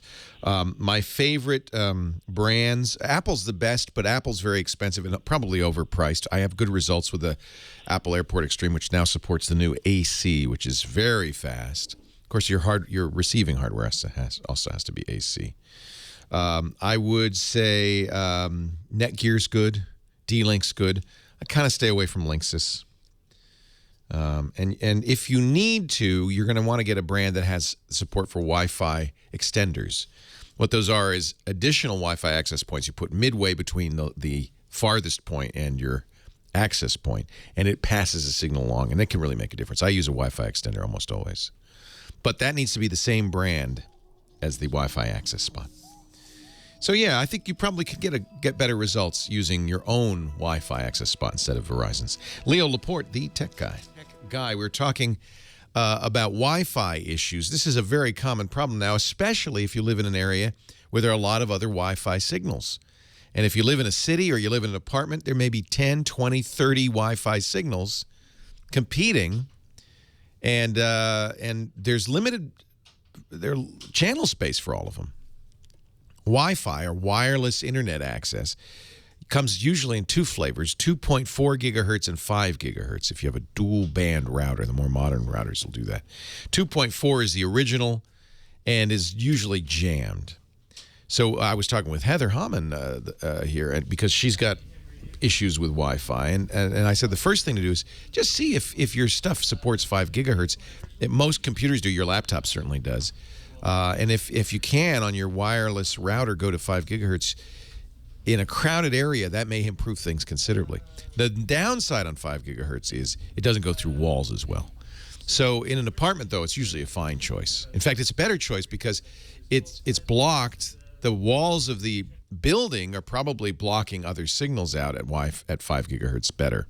So you'll have better rejection, and your signals will have less interference. So that's the first thing to try. And then I recommended a program from MetaGeek. A lot of people use this. It's metageek.net. It's called Insider, and they have portable versions, but they also have home version that lets you look at what's going on. You can see all the different wireless signals, what channels they're using. There are up to 11 different channels in the U.S. for Wi-Fi, and so you want to make sure you're using a less occupied channel. That seems like 11's really more than actually, because it's really more like 3 channels, because you get the center channel and the 2 side bands, and by the time you've used all the frequencies available to you, they're really kind of 3 big channel groups. And so you want to make sure you're in the channel group that's least occupied, that has the weakest nearby signals, things like that. So there's a lot you can do, and sometimes it's just moving your router around, the antennas around. As anybody who's ever worked in radio or knows about radio knows, it's a black art, this radio frequency and how it moves around and stuff. So sometimes just moving your router around can make a difference, give you incredible performance. So play with it, I guess, is the answer. Look at what you've got. Try 5 gigahertz, see if that's better. Getting a router that supports MIMO. If your devices support MIMO, your new laptop does. Multiple in, multiple out gives you. It may be a little bit rude. There are routers that actually can kind of brute force better access at the expense of your neighbors. Having multiple antennas is one of the ways that you can do that. Because, of course, you're going to be occupying more space. That means there's less space for them. But the heck with them. You deserve better Wi-Fi. There's lots of things you can do, I think, to improve Wi-Fi. And getting a good, as much as the Apple Airport Extremes cost, I feel like they're very well made. They're very good. They also have, and this is a not insignificant issue, they don't have any major security flaws. A lot of routers do. Routers that offer that one-button connect thing, the WPS, frequently, that's flawed, and frequently you can't turn it off even though it looks like you can. There's other routers with other major exploits in them. Since you've got the late model Air and you have 802.11 AC, I think it wouldn't be a bad idea to take a look at spending a little money. I know it's expensive on the Airport Extreme. It supports the new AC format, which has a lot of advantages.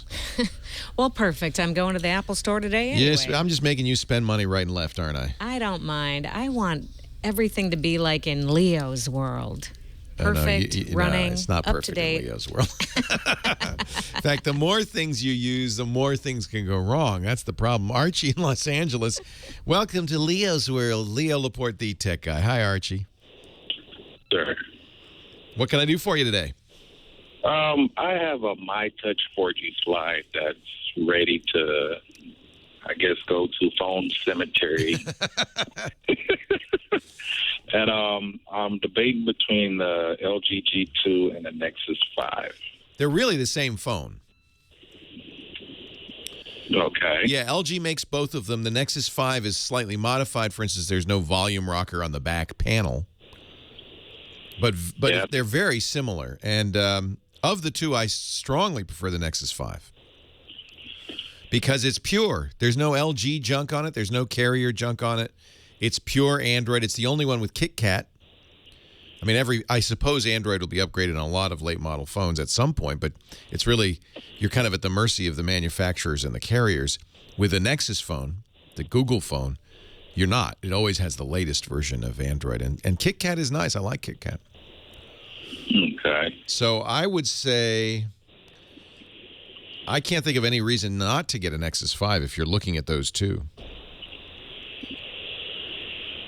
Yeah, I was, battery life. Somebody in the chat room saying the camera's not as good, the battery's not as good. You know, I don't know if that's the case. I've been very happy with the camera on the Nexus 5. I have not tried the G2, so I can't give you a direct comparison. And other than having 5 more megapixels, I think that's like really only more megapixels is very rarely more quality. Oh yeah, I'm not suggesting that. Basically, if I really want a good picture, I'll just pull out a digital camera. Yeah, there you go. But I think, the camera in your pocket's always always the best camera out there. People loved the G2 when it came out. I really like the idea of a phone that is free of cruft. Whether that cruft is imposed by the guys who made the phone, LG, or the company that you buy the phone from, Verizon, Sprint, T-Mobile. Let me look at the specs on the G2. I don't know if battery life is better. I would guess it's the same. But somebody in the chat room saying it's better. Yeah, it's a 13-megapixel camera. That is nominally a better camera. But like I said, the number of megapixels is no way to measure a camera any more than the number of megahertz is a way to measure a processor speed. There's a lot of other stuff that can go on. Battery capacity is a lot bigger. It's 3,000 milliamp hours. That's a significantly improved battery. So if battery is important to you, then probably you should look at the G2. Do you care about the carrier stuff that they put on there? I mean, there's usually a lot of stuff that I don't use. I use my camera phone for taking pictures here and there. Yeah, I think that in that case, the Nexus 5 is more than adequate. I really like the pictures I get with the Nexus 5. And then you figure on the internet, I like to be on my eBay accounts when I'm bidding on things, when I'm away from home and a laptop. So, yeah, nice processor is important. Yeah, I mean, they're very similar. I like the Nexus 5. Leo Laporte, the tech guy. You can see me a little bit waffling nowadays when somebody asks me, well, should I get this phone or that phone? That's good. What it means is the phones are very similar now in capability and quality, and it really has become a matter of taste and choice, not a matter of technical superiority. Almost any of the top-of-the-line phones you can get out there are just going to be great. And that they're minor differences, and those are differences that really have more to do with your taste. So when you ask, as our last caller did, LG G2, Optimus G2, or Nexus 5, very similar phones. Yes, better battery life and on paper anyway, better camera on the G2. On the Nexus 5, you don't have any of the additional carrier applications or stuff on there. No manufacturer stuff on there. It's a pure Google experience. So which is more important to you? And then you can make the decision. Somebody asked in the chat room, Mr. McButterpants asked me if I recommended the 5S, the iPhone 5S. Absolutely. If you like the iPhone, you're in the iPhone ecoverse, it's certainly the best iPhone out there. The fingerprint reader works quite well. It's pretty. And the iPhone does probably have the best camera on any smartphone. And I include the Lumia 1020, another very good choice. The differences here are very slight, is I guess my point. And each has some benefits in one area and some, failings in another area. And so the choice comes down to, in many cases, preference. Good. That's good. That means you have lots of choice and you can't go wrong. 8888 ask Leo. That's the number to call. Archie, we just talked to Archie. Yeah, let's go to Pat in Anaheim. You're next. Hi, Pat. Leo Laporte, the tech guy. Yes, hi, good afternoon.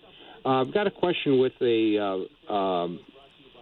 there a program or software that you can purchase which is called a keylogger or a keystroke? Why do you want a keylogger? It's called a keylogger? Yeah, why do you want a keylogger? Well, what I want to do is, this is the objective, is to take the keystrokes and make those invisible to anyone that's trying to hack the computer. Oh, that's a different thing then. The keylogger is what the bad guy uses to get your keystrokes. Okay. You want an anti-keylogger. That even works better. So just like you don't want a virus, you want an antivirus. Amen. Yeah. Okay. Yeah, oh, good. I'm glad. Can you turn it down on the radio a little bit? Because I hear a little bit in the background. What I don't want is I don't want to give people ideas on how to spy on spouses or girlfriends or, and that's what a keystroke logger is often used for. Bad guys use it to try to capture passwords. Yeah, that's what I want to try to prevent. Well, any good antivirus will keep an eye out for that stuff, but ultimately, there's no software, even a good antivirus. There's no software you could put on your computer that will prevent you from screwing it up. I wish there would. One of the reasons I talk about these Chromebooks and mention the Chromebooks, yes, they're less functional computers, but they're also more secure because it's harder to screw it up. But if you have Windows, and to a lesser extent Mac, and to an even lesser extent a Linux computer, if you have a mainstream operating system, the number one defense against getting malware on there, including keystroke loggers, is you. To get stuff on your computer, a bad guy has to get a program to run on your computer. Now, if he has physical access to it, all bets are off. If a guy can come in and sit down at your computer, and this is why public computers are so dangerous, if a person can sit down at your computer, nothing you can do. But normally that's not the case. Your computer's in your house. You, I hope, have a password, and when you're not using it, it's logged out, and so nobody can just kind of get in and put something on your system. They have to use the internet to get into your system. Now you have at least a path of attack that you can defend against. So everybody needs to do this, and this is something, if you don't do, you will get hacked. If you do, your chances of getting hacked are much, much, much smaller. Number one, you should always update the operating system. If you don't have automatic operating system updates turned on, turn them on now. We just had a second Tuesday of the month. Microsoft sent out more patches. Yes, there was what we call a zero-day flaw.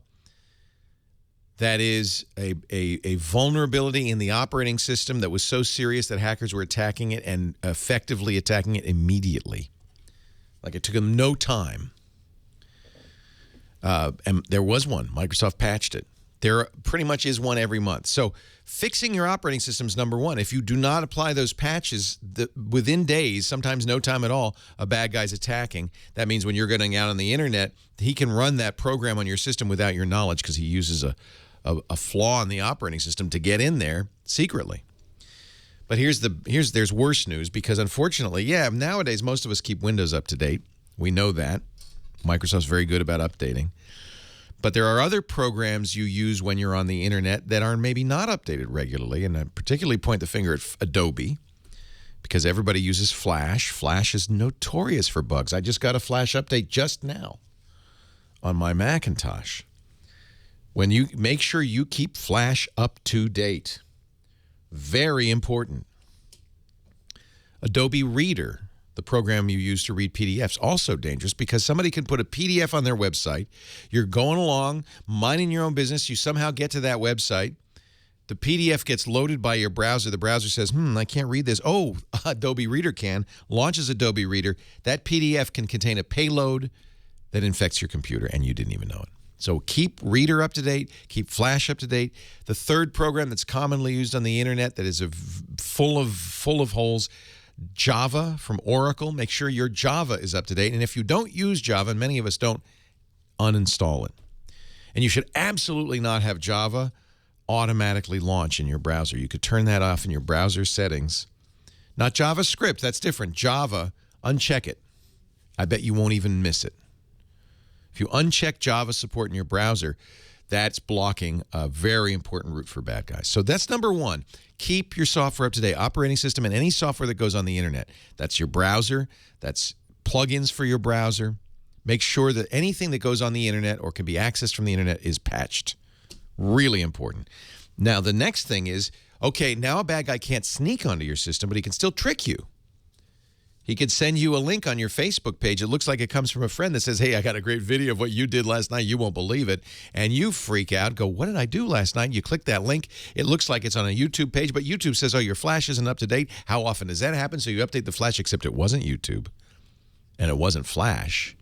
You just ran a program from a bad guy, and now your system's got a keystroke logger on it. So you have to be very careful about where you get software and what software you run, because the bad guy, again, to underscore this, in order to get a keystroke logger or any malware on your system has to get you to run a program or get your operating system to do it without your permission.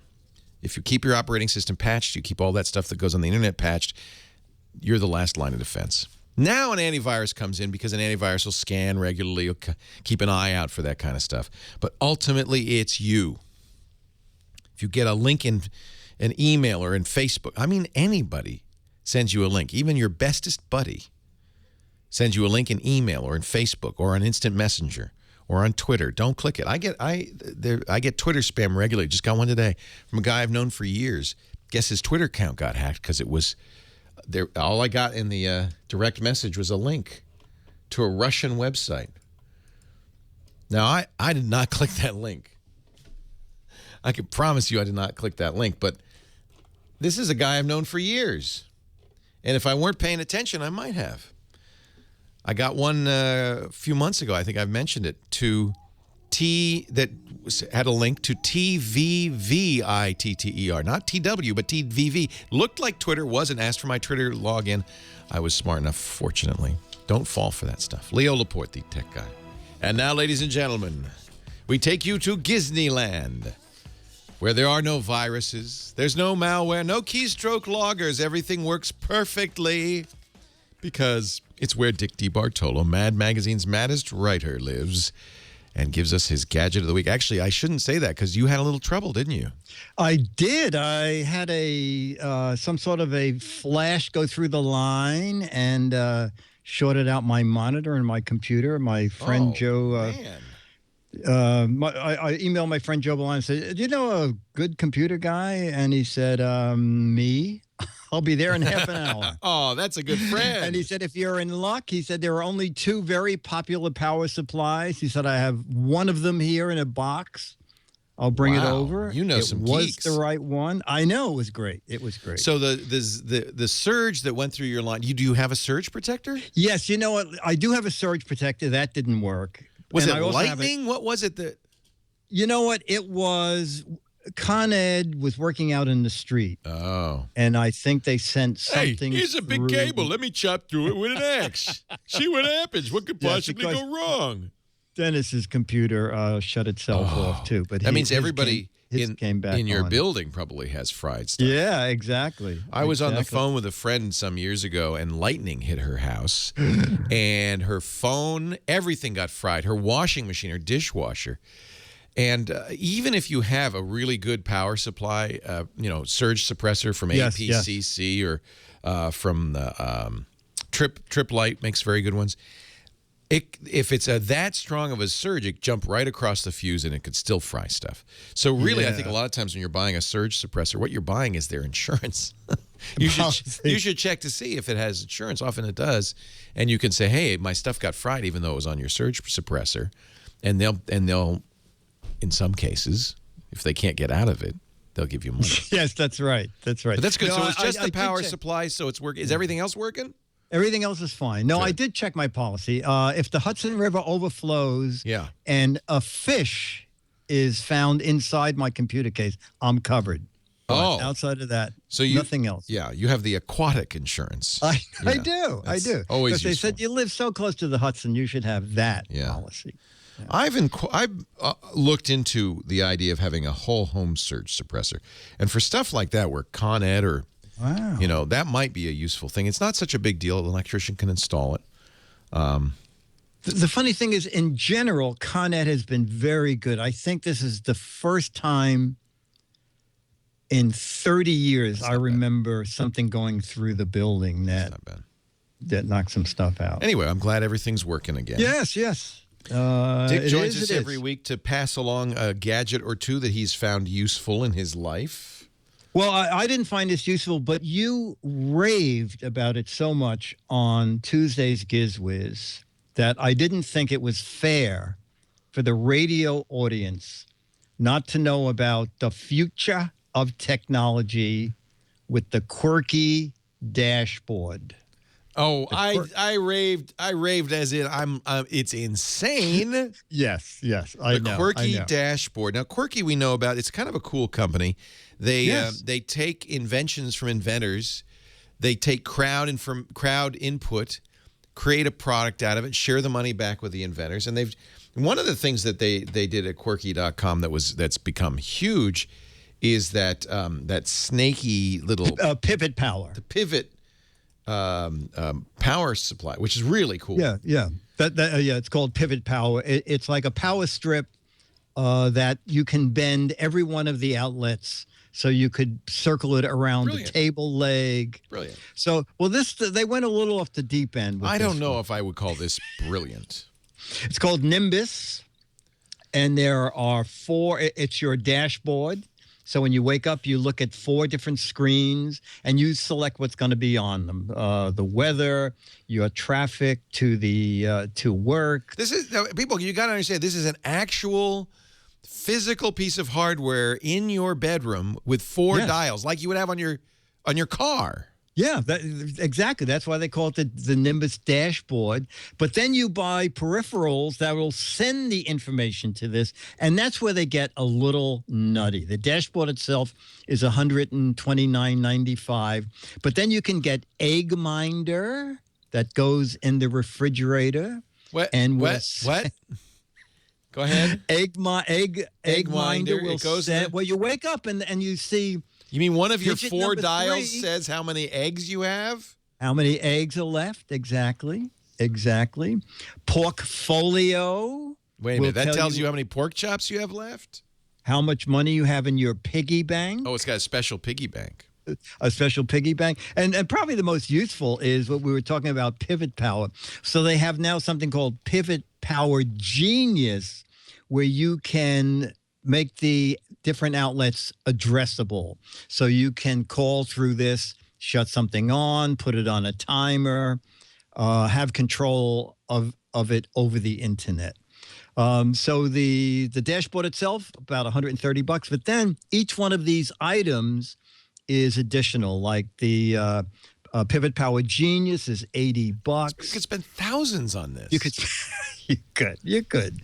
There's a little sensor pack called Spotter that you put in any room, and then you call that room, and it'll tell you the temperature, the humidity, what's going on. So anyway, it's a look into it's not my future or your future. It's quirkily made. Quirkily made, exactly. Yeah. So if you can't live without, I mean, you could have all this information on your smartphone and pick it up and look at it. But if you want to have dials like you would have in your car, you could. Exactly. Then you need the dashboard. And this was invented by Ryan Pendleton of Kenwood, Michigan. And he submitted it to Quirky, and they decided, yes, we're going to sell this. Yeah. And Quirky is working with GE on this thing. Yeah, I saw the GE logo on the back. What is that for? Well, you know what? I think GE had the Link. I think it was called Link technology that some of these devices use. So it could be kind of an open system then. I believe it is. I believe it is. You don't have to buy everything from Quirky. ThinkGeek is going to carry it and should be out this month. Gosh, if it were $42, I might buy one. Oh, okay. Okay. $120. Yeah. Also, it's only 4 pieces of information. You can have any 4, but it's 4. It's 4. And it's a dashboard cloth. It's weird. Yes, it is. Well, I guess someone said, well, this looks neat. Well, I know lots of people who have full weather, stations on their desk, right? So maybe it's kind of like that. Yeah, I mean, it'll look trick in your bedroom, but you don't need it. I still have that Ford dashboard that I couldn't afford the car, so I just bought the dashboard. You know what else people don't need but might still want is an autographed copy of Mad Magazine. I wonder how could I get one of those? Well, you have to guess what that thing is that's on my website. Oh, you mean the What the Heck Is It contest? Oh, yes, you remember. It's a microphone for mice. I don't know what it is. Could be. Send that in. We consider these are actual gadgets. If you guess right, you're in the running for one of 12 autographed copies of Mad Magazine. If you guess wrong, but you're clever, you actually are in the pool for 24 Mad Magazines autographed by this guy right here, Dickie DeBartolo.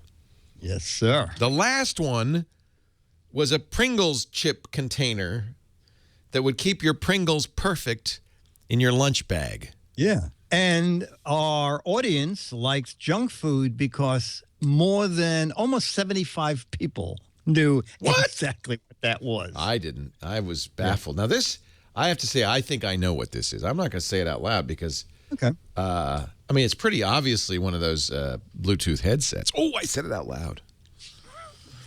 But it's so obviously a Bluetooth headset that it can't possibly be a Bluetooth headset. You see, that's the beauty of the game. And this is the other thing. It's a close-up picture, but you don't really know. There's no reference point how big it is. This could be 8 feet long. Exactly. You could get in and drive this. You just don't know. It could be a pivot that puts your boat in the water or something. I mean, we don't even know. Yeah. Or it could be really, really tiny. There's no way of knowing. Gizwiz.biz, that's Dick's website. Go there for information about the quirky stuff and everything he talks about. And he's going to stick around to do our Giz Fizz in just a few moments. Yes, sir. And he joins us every Tuesday for his regular podcast, The Gizwiz, where we have many gadgets, and that's where I showed off last week. It was a good one last week. Oh, it was amazing. It was that phone thing. I had a dial phone with a cell phone guts. And you can carry it around and, like go to a restaurant, put your Western Electric red phone on the table and talk to people. Yeah, dial phone. Dial phone. Yeah. Hey, thanks for joining us, everybody. Thanks to Heather Hammond, Nathan Staten, our musical director. Thanks to you. We'll see you next time. Leo Laporte, the tech guy. Bye-bye. Well, that's it for the Tech Guy Show for today. I'm Leo Laporte. Thank you so much for joining us. Don't forget, the Tech Guy is just the tip of the iceberg. We do nearly 30 shows now on the Twit Netcast Network, and you'll find them all at twit.tv. We talk about Windows and Windows Weekly, Macintosh and Mac Break Weekly, iPad on iPad Today. You get your daily dose of tech news from Tech News Today, and our weekly roundtable show, This Week in Tech. It's all at twit.tv. And I'll be back next time with another great Tech Guy podcast. Thanks for joining me. See you next time.